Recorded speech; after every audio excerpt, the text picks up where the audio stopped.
नमस्कार। मैं डॉक्टर हिमानी भाटिया राजकीय स्नातकोत्तर महाविद्यालय 12 हिंदी विभाग में कार्यरत हूँ। आज मैं आपको बीए थर्ड ईयर के फर्स्ट पेपर छायावाद के बारे में बताने जा रही हूँ।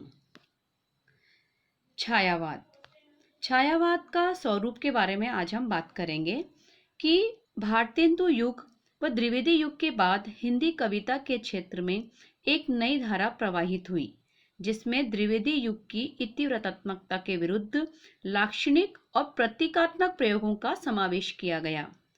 छायावादी कविता के संबंध में विद्वानों और आलोचकों की विभिन्न विचारधाराएं हैं। आलोचकों का इस बात के संबंध में विभिन्न दृष्टिकोण हैं और छायावादी कवियों का स्पष्टीकरण भिन्न प्रकार का है। हम देखते हैं कि आचार्य रामचंद्र शुक्ल ने छायावादी कविताएं उन्हें कहा है जो आध्यात्मिक प्रधान प्रतीकवादी हैं और विशेष प्रकार की अभिव्यक्ति शैली में रचित की गई हैं। डॉक्टर रामकुमार वर्मा ने क्या कहा है? डॉक्टर रामकुमार वर्मा ने कहा है कि परमात्मा की छाया आत्मा में पड़ती है और आत्मा की छाया परमात्मा में। यही छायावाद है। वर्मा जी ने छायावाद और रहस्यवाद को एक ही माना है। डॉक्टर हजारी प्रसाद द्विवेदी के अनुसार छायावाद एक विशाल सांस्कृतिक चेतना का परिणाम है। उनके विचार से काव्य की यह धारा अंग्रेजी साहित्य से प्रभावित अवश्य है, लेकिन अनुकृति नहीं। इसमें मानवीय जीवन के नवीन मूल्यों की अभिव्यक्ति नवीन शैली में हुई है। डॉक्टर नगेंद्र ने छायावाद को स्थूल के प्रति सूक्ष्म का विद्रोह माना है। उनके विचार से हिंदी कविता में छायावाद एक विशेष प्रकार का भावात्मक दृष्टिकोण है। आगे हम देखते हैं कि छायावादी काव्य का उद्भव कैसे हुआ। छायावादी काव्य का हल्का सा रूप 19वीं सदी के अंत में श्रीधर पाठक की कविताओं में दिखाई दिया है। इसी आधार पर कुछ विद्वान श्रीधर पाठक को ही हिंदी छायावादी काव्य का प्रवर्तक मानते हैं, परंतु पाठक जी की ऐसी रचनाएं न तो लोकप्रियता प्राप्त कर सकी हैं और अन्य कवियों ने उनका अनुकरण भी नहीं किया है। पाठक जी की कविताओं में छायावाद की विशेषताएं झलकने लगी हैं, इसमें जरा भी संदेह नहीं है। परिणाम स्वरूप उनकी निम्न पंक्तियां इस प्रकार हैं। कहीं पे स्वर्गीय कोई बाला सुमंजू वीणा बजा रही है। कहीं पे स्वर्गीय कोई बाला सुमंजू वीणा बजा रही है। सुरों के संगीत सी कैसी कैसी, सुरों के संगीत सी कैसी कैसी, सुरीली गुंजार आ रही है। कोई पुरंदर की किंकरी है की, कोई पुरंदर की किंकरी है की, या किसी सुर की सुंदरी है। वियोग तृप्ता सी भोग मुक्ता हृदय, वियोग तप्ता सी भोग मुक्ता हृदय की उद्गार गा रही है।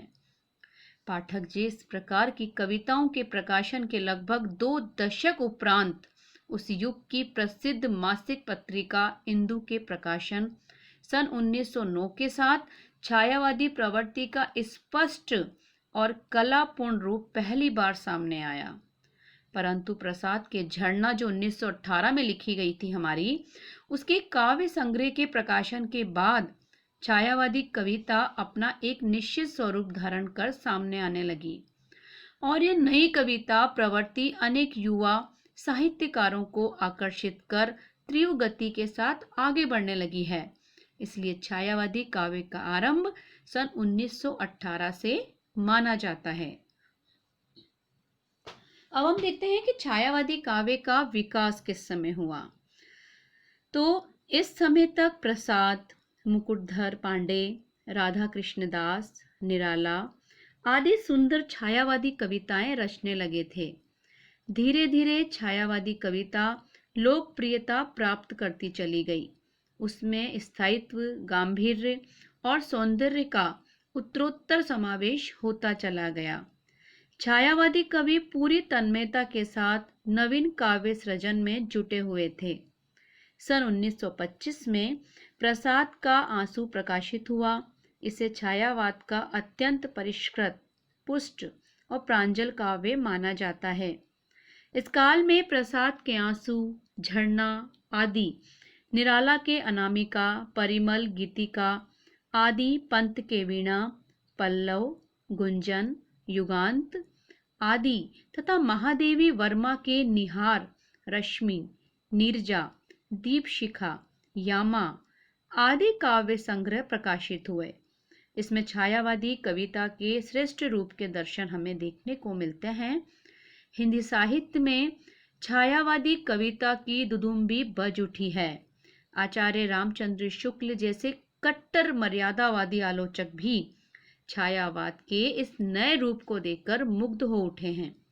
उन्होंने छायावाद की प्रशंसा करते हुए लिखा है कि छायावाद की शाखा के भीतर धीरे धीरे काव्य शैली का अच्छा विकास हुआ, इसमें संदेह नहीं है।